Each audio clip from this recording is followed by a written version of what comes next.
આપણે ઘરે આવી ગયા છે સામાન લઈને જોજો કેટલો બધો સામાન 10 કિલો બટાકા લાવે જો એટલા બધા બટાકા તો કોઈ નહીં લાવે જો અમે કેટલા બધા કેમ કે અમે છે ને મહિનામાં 3-4 વખત જ બજાર જઈએ છીએ એટલે છે ને અમે બધું ભેગું સામાન લઈ જઈએ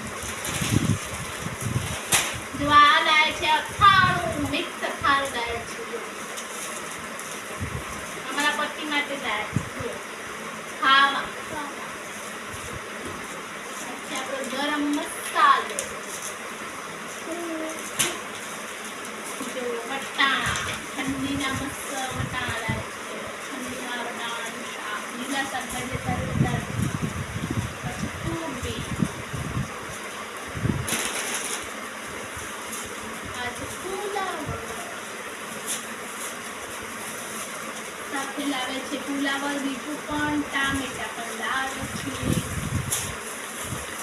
ટામેટા પણ લાવે છીએ ફુલાવર પણ લાવે છીએ હવે આ બધું લાવે ઘરનું કરિયાણું આ જો મમરા જો તોડી પણ નાખે છોકરો જો આ દળાઈ પણ ગયા મમરા આ છોકરાઓનું કામ આવું છે અમારે બધું દોડ દોડ જ કરતા હોય જો આ લાવે છે પૌવા જે સવારમાં અમે નાસ્તામાં ખાઈએ પૌવા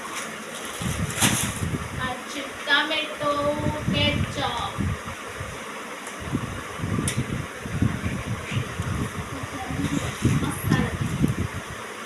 વરિયાળી આ છે આને શું કહેવાય મને નથી ખબર પણ આ એક ફૂલ છે જે દાળમાં નાખ્યું છે આ છે રઈ આ છે કાળા મરી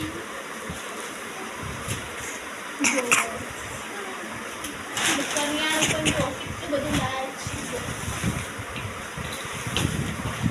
કરિયાણું પણ બહુ લાવે છે આ જો અમે લાવે છે બાસેન્ડી ઘરમાં કચરો વાળવા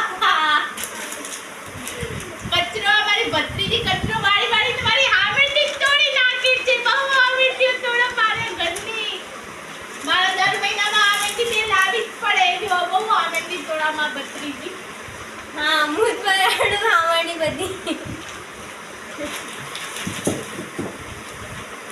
વાહ ગદા હનુમાન દાદા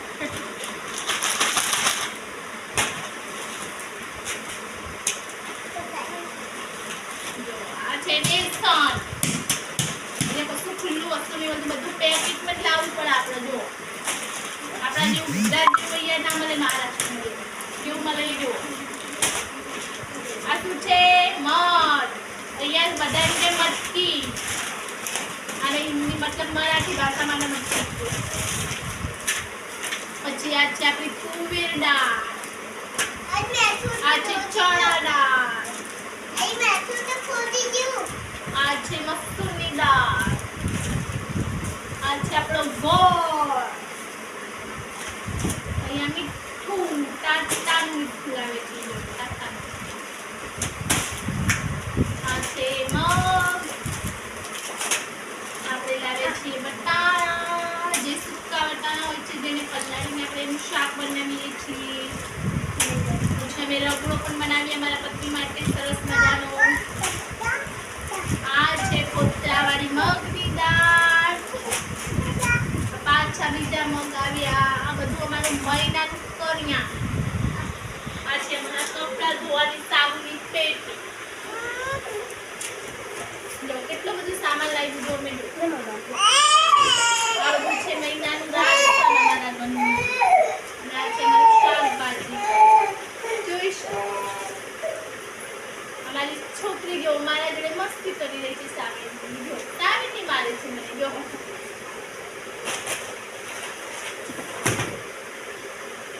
આ બધું છે અમારા ઘરનું સામાન ટમેટો કેચઅપ જે આપણે બટેકા બનાવીએ પછી એમાં રોટલી હોય સરસ પછી એમાં તો બટેટા હોય પછી ટામેટામાં કેચઅપ આ છે આપણી સાબુની પેટી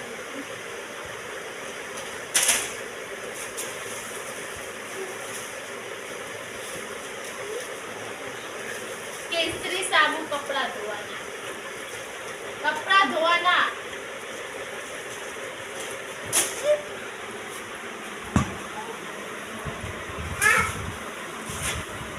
જો પોતું મારે તો કરી જો છોકરું જો બહેનો છે એટલે લસણ તો સૌથી મોંઘામાં મોંઘું જ છે મહારાષ્ટ્રમાં. જો આપણા ગુજરાતમાં પણ મોંઘું હોય તો કમેન્ટ કરીને જરૂર જણાવજો મને. આટલું લસણ છે 150 રૂપિયાનું, જોઈ શકો છો. આટલું લસણ 150 રૂપિયાનું. પણ મને લસણ વગરનું શાક ખાવું ગમતું નથી, એટલે મારે ભલે 150 રૂપિયાનું થઈ જાય કે 200 રૂપિયાનું થઈ જાય, પણ મારે લસણ લાવવું જ પડે. લસણની બે કરી તો મારે શાકમાં જોવે ને જોવે. અને આ અમે મારા પતિ માટે લીધી છે ટી-શર્ટો, જે આજે બજારમાં હતી સસ્તી. જો કેટલી બધી લીધી છે, 1 2 and 3. તમને પણ કેવી લાગી આ ટી-શર્ટો? અને સસ્તામાં સસ્તી છે.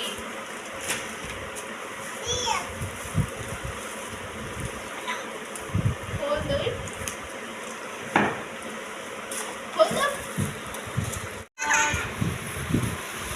આ મારી ટી-શર્ટ છે તે છે આવી. મને લાગતું નથી કે આ મારા પતિને પસંદ આવે. આવી ટી-શર્ટ એ ઊંચી પહેરે છે. આ છે એની ટી-શર્ટ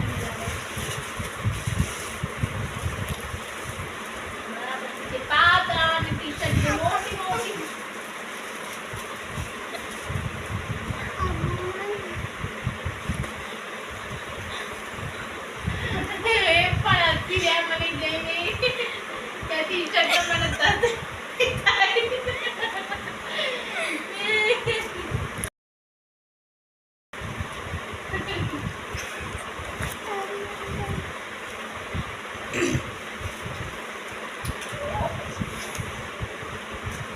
તમને પણ કેવી લાગી આ ટી-શર્ટો?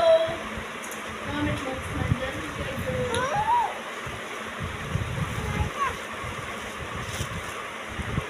મારી ચેનલને સબસ્ક્રાઇબ કરો, તમારા મિત્રો જોડે શેર કરો, સાથે મારી ચેનલને સપોર્ટ કરો. આવા અવનવા વિડીયો તમારી માટે હું નવા લાવી શકું. બધાને જય વેડીમાં. કોઈ રાશન લેવા તો મારો વિડીયો થઈ ગયો બહુ લાંબો, એટલે હું આના પાર્ટ 1, પાર્ટ 2, પાર્ટ 3 પણ બનાવી શકું છું. તમારે મારો આખો વિડીયો જોવો હોય તો મારી ચેનલને સબસ્ક્રાઇબ કરો, વધુથી વધુ તમારા મિત્રો જોડે શેર કરો, લાઈક કરો મારી ચેનલને. સારો એવો સપોર્ટ કરો. બધાને જય વેડીમાં, જય પાલગના. અંદર શું મળે છે મેં વિડીયોમાં તમને બતાવ્યું છે. અને આગળ આવું કંઈ જોવું હોય તો મારી ચેનલને શેર.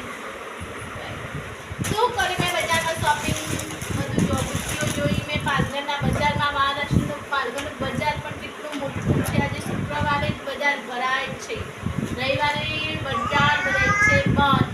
આપણા જેવું ગુજરાત જેવું કે બધું બજાર દેખાય. શુક્રવારે બજાર ભરાય કેમ કે બધાને શુક્રવારે રજા હોય છે કંપનીમાં, એટલે બધા લોકો શુક્રવારના દિવસે શોપિંગ કરવા જાય. બધું સામાન લેવા, રાશન લેવા, શાકભાજી લેવા. અમારે પણ આજે રજા હતી મારા પતિને, એટલે પણ અમે શુક્રવારના બજારમાં ગયા હતા બધું વસ્તુ લેવા માટે. પણ અમે બુટ્ટીઓ જોઈ, કોઈ બુટ્ટી મને ગમી, કોઈ બુટ્ટી મને ના ગમી.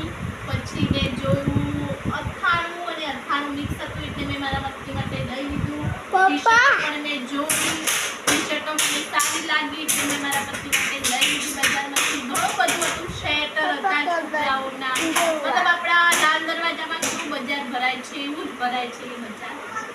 અને સારું એવું બજાર હોય છે મહારાષ્ટ્રનું. અને આ મહારાષ્ટ્ર પાલઘરમાં અમે રહીએ છીએ. મહારાષ્ટ્ર પાલઘરમાં રહીએ છીએ અમે. અને સારું સરસ મજાનું અમે જ્યાં રહીએ છીએ એ પણ લોકેશન એકદમ મસ્ત છે, અને બજારમાં પણ એકદમ સરસ હોય છે. અને ગરદી પણ બહુ જ અત્યારે બજારમાં. અને કેવું સરસ સરસ બધું વસ્તુ મળે છે. બૂટ, ચંપલ, બુટ્ટી, કપડાં. પછી આપણે ઘરમાં બધું ડેકોરેશન કરીએ છીએ, બધું સામાન, ફૂલ જે આપણે ટીવી પર રાખીએ છીએ, પછી સોફાના કવર, પછી ચાદરો બધું ઘણું બધું મળતું હતું અને મેં મારા વિડીયોમાં પણ તમને બતાવીશ. પાલઘરનું બજાર સારું જ ભરાય છે, એકદમ મસ્ત. જે આપણે અમદાવાદમાં રવિવારી બજાર ભરાય છે એ બધું ટોટલી સામાન ઘરનું થી લગાય કપડાં બપડા નાના છોકરાની બધી જ વસ્તુ મળે છે. બધું સરસ સરસ વસ્તુ મળે છે. અને અમે પાલઘરમાં ગયા હતા તો હું બહુ થાકી ગઈ હતી કે વિડીયો થઈ ગયો બહુ લાંબો, એટલે અમે પછી વિડીયો બનાવવાનું સ્ટોપ કરી દીધું એટલાથી. અને તમારે જો આવા વિડીયો જોવા હોય પાલઘરના તો તમે મારી ચેનલને સબસ્ક્રાઈબ કરો, શેર કરો, તમારા મિત્રો જોડે સારો એવો સપોર્ટ કરો. બજાર છે જો લાંબુ હજુ તમને બતાવવાનું બાકી છે. તમારે જોવું હોય તો આ વિડીયો તમે જોતા રહેજો. આખું બજાર અમે ફર્યા છીએ પણ તમને અડધું બતાવ્યું છે, હજુ તમને આખું બતાવીશું. પાલઘર એટલે એક મસ્ત શહેર છે, એમાં મજાની વસ્તી છે. શુક્રવાર છે, ભરાય એટલે કે મજા આવે છે. તમારે કંઈ લેવું હોય તો કોમેન્ટમાં લખજો જરૂર. મારી ભત્રીજે કીધું કેમ કે હું બહુ થાકી ગઈ છું બોલવામાં, બહુ અવાજ પણ મારે જો થોડો બેસી એવું લાગે છે કેમ કે બહાર થોડી હવા ચાલી રહી છે, એટલે થોડું ઠંડુ અને ગરમીનું બહુ મોસમ હતું. જો ગરમી પણ બહુ જ પડતી હતી ત્યાં આગળ. પાલઘરનું બજાર છે બહુ મોટું, અને તમારે આખું બજાર જોવું હોય તો અમારા વિડીયો જોતા રહેજો. તો અમે આખું બજાર પણ બતાવીશું કેમ કે અમે અડધું જ લીધું હતું બજારમાં જોવા જેટલું જ લીધું કેમ કે અમે થાકી ગયા હતા બહુ. અને છોકરા પણ હેરાન કરતા હતા કેમ કે નાના છોકરાઓને લઈને જઈએ એટલે છોકરાઓ હેરાન કરવા લાગે. અને આખું પાલઘરનું બજાર અમારા નેક્સ્ટ વિડીયોમાં તમને બતાવશું. અને અમારી ચેનલને આવા વિડીયો જોવા હોય પાલઘરના અલગ અલગ, મતલબ અમે ક્યાં રહીએ છીએ, અહીંયા પહાડો પણ છે ઘણા બધા, અહીંયા પણ અમે જઈશું. તમે એવો સારો અમને સપોર્ટ કરશો. તમે પહાડમાં પણ જઈને વિડીયો બનાવશું કેમ કે મહારાષ્ટ્રમાં પહાડ લોકેશન બહુ જ છે. જે આપણે અંબાજીમાં ગુજરાતમાં કેવું લોકેશન હોય છે એવું અહીંયા મહારાષ્ટ્રમાં છે. અને આપણે પાણીમાંથી જે ઝરણા વહે છે એવા પણ અહીંયા બહુ જ છે, એવા પણ આપણે જોવા જઈશું. પણ તમે એવો સારો સપોર્ટ કરશો મારી ચેનલને, તમારા મિત્રો જોડે શેર કરો, સારો એવો સપોર્ટ કરો ચેનલને, અને વધુથી વધુ સબસ્ક્રાઈબ કરો મારી ચેનલને. હું આવા સારા વિડીયો તમારી માટે લાવી શકું. અને તમને કંઈ ગમ્યું હોય તો કોમેન્ટમાં જરૂર લખજો. બાય.